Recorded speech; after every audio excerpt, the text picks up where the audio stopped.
Hey guys, welcome back to our channel. இன்னைக்கு நம்மளோட சேனலில் என்ன வீடியோ போட்டிருக்கோன்னா முட்டைக்குழம்பு எப்படி வைக்கிறதுன்னு போட்டிருக்கோம். இந்த வீடியோ உங்களுக்கு பிடிச்சிருந்தா மறக்காமல் லைக் பண்ணுங்கள், ஷேர் பண்ணுங்கள், சப்ஸ்கிரைப் பண்ணுங்கள். குழம்பு வைக்கிறதுக்கு நம்ம தேவையான இன்க்ரீடியன்ஸ் என்னென்னு பார்த்தீங்கன்னா, நான் வெங்காயம் சாப் பண்ணி வச்சுருக்கேன், ஒரே ஒரு தக்காளி சாப் பண்ணி வச்சுருக்கேன், அதுக்கப்புறமா மஞ்சத்தூளும் மிளகாத்தூளும் எடுத்து வச்சுருக்கேன்.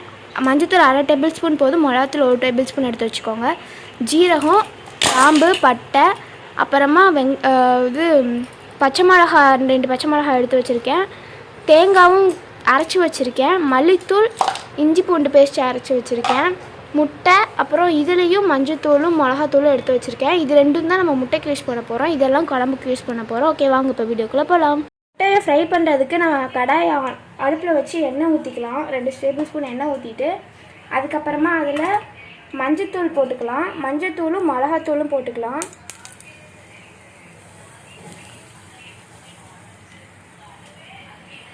இப்போ நம்ம முட்டையை இதில் சேர்த்துக்கலாம்.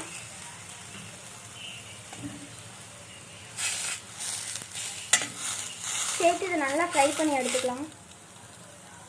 இந்த மாதிரி முட்டையை நல்லா ஃப்ரை பண்ணி எடுத்து வச்சுக்கலாம். இப்போ நம்ம இதில் குழம்பு இது முடிச்சாச்சு. குழம்பு எப்படி வைக்கிறதுன்னு நம்ம பார்க்கலாம். எடுத்து தனியாக ஒரு பவுலில் வச்சுட்டு நம்ம அதிலே குழம்பு பண்ணிக்கலாம். இப்போ நம்ம குழம்பு வைக்கிறதுக்கு நம்ம கிராம்பு, பட்டை, ஏலக்காய், ஜீரகம் இதெல்லாம் நம்ம சேர்த்து வச்சுருந்தோம் இல்லையா, அதெல்லாம் உள்ளே போட்டுடலாம். போட்டுட்டு நல்லா ஃப்ரை பண்ணிவிட்டு அதில் வெங்காயம் நம்ம ஆட் பண்ணிக்கலாம். 2 வெங்காயம் தான் நான் சாப் பண்ணி வச்சுருக்கேன். உங்களுக்கு எவ்வளோ வேணுமோ அதுக்கு தகுந்த மாதிரி நீங்கள் சாப் பண்ணிக்கோங்க.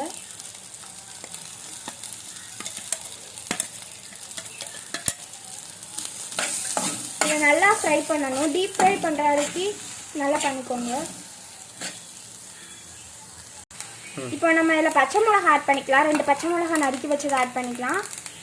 அப்புறம் மஞ்சத்தூள், மிளகாத்தூள் நம்ம குழம்புக்கு இன்னும் ஆட் பண்ணலை, முட்டைக்கு தான் ஆட் பண்ணோம். ஸோ இதுக்கு ஆட் பண்ணிக்கலாம்.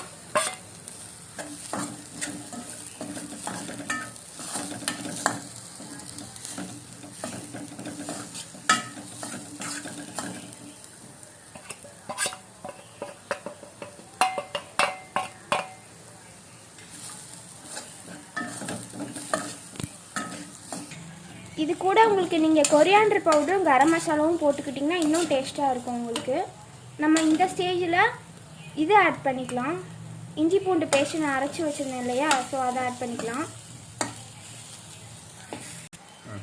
இதுக்கப்புறம் நம்ம மல்லித்தூள் அரைச்சி வச்சுருந்ததை போடலாம். நீங்கள் மல்லித்தூளாகவும் போடலாம். நான் மல்லியவே அரைச்சி வச்சுருக்கேன், மல்லி விதையை.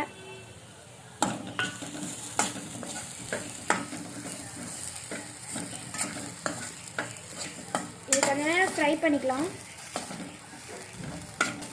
இப்போ நம்ம உப்பு ஆட் பண்ணிக்கலாம். நான் கல் உப்பு ஆட் பண்ணுறேன், நீங்கள் எந்த உப்புனாலும் ஆட் பண்ணிக்கோங்க. இதுக்கப்புறம் நம்ம தக்காளி, ஒரே ஒரு தக்காளி நான் நறுக்கி வச்சுருந்தேன், அதையும் ஆட் பண்ணிக்கலாம்.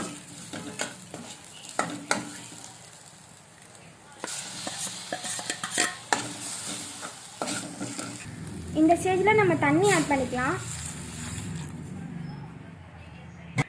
நம்ம தேங்காவை அரைச்சி வச்ச தேங்காவை ஆட் பண்ணிக்கலாம். இப்போ நம்ம தண்ணி ஊற்றி கொஞ்சம் கொதிச்சதுக்கப்புறம் முட்டையை நம்ம ஆட் பண்ணிக்கலாம்.